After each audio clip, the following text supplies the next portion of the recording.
Le titre d'alumna ou d'alumnus de l'année est l'occasion de souligner l'importance de la communauté des anciens étudiantes et étudiants qui, au travers de leur parcours, honorent toute notre université.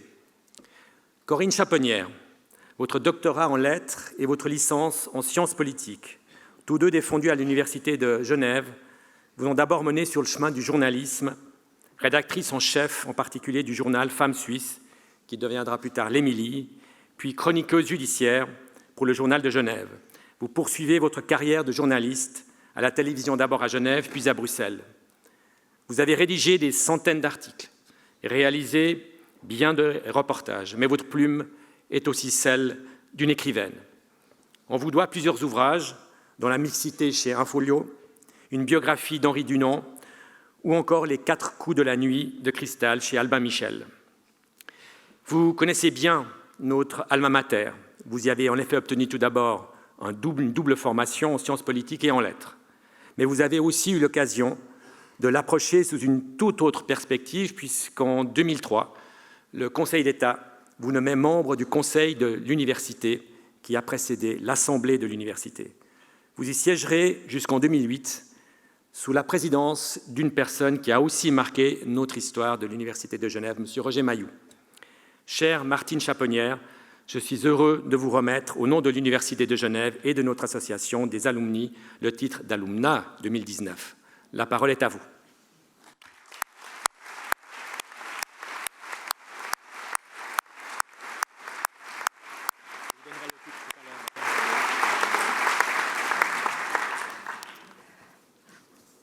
Je vais m'associer aux salutations qui ont déjà été faites. Donc, mesdames et messieurs, chers amis, je suis très touchée et honorée d'avoir été désignée comme l'alumna de ce dièse placé sous le signe de la diversité.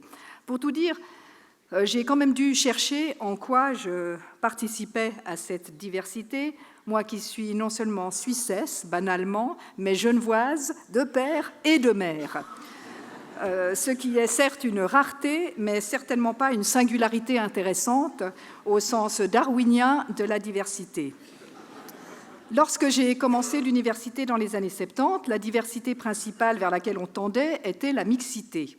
Les femmes représentaient alors 42 ou 43% des étudiants. Elles n'étaient donc déjà plus une variété intéressante, mais elles étaient encore une minorité. Aujourd'hui, cela a été dit, elles sont plus de 60%, ce qui déplace non seulement le groupe minoritaire d'un genre à l'autre, mais qui implique également un élargissement de la notion même de diversité au-delà de la mixité. Il n'est plus question, un peu plus bas, c'est ça, il n'est plus question, comme on l'entendait en politique il y a encore 30 ans, de vanter les qualités supposées du groupe sous-représenté. Il s'agit plutôt de défendre la diversité pour elle-même, selon le principe que tout écart à la norme, toute différence, se révèle le plus souvent favorable, profitable même à l'ensemble.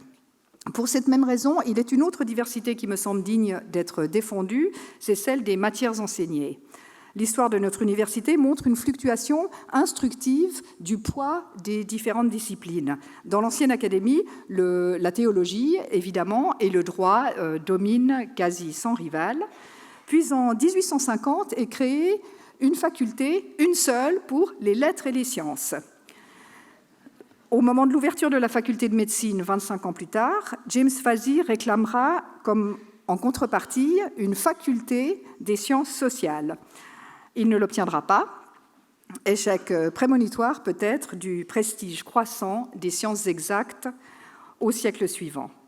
J'ai eu pour ma part la chance de fréquenter pendant mes études 2 facultés qui m'ont permis d'approcher près d'une centaine de matières.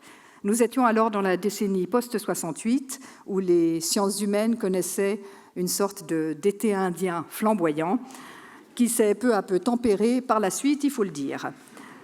Le postulat de la diversité à l'université me semble inclure la protection engagée des disciplines rares, des sciences dites douces par analogie, sciences humaines, sociales, littéraires, même si, j'en conviens, elles fournissent plus rarement des prix Nobel, c'est évident.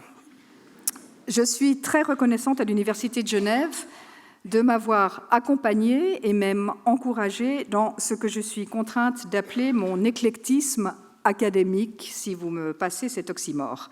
Cette université m'a offert ce qu'elle avait et ce qu'elle a, je crois, de mieux, la formidable diversité des savoirs. Alors je vous souhaite, chères étudiantes, chers étudiants, d'en profiter à votre tour sans modération. Je vous remercie.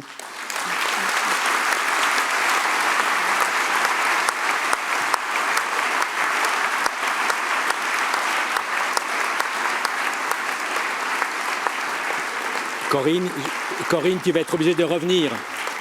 Corinne, s'il te plaît, il y a le titre de l'alumna de l'année 2019.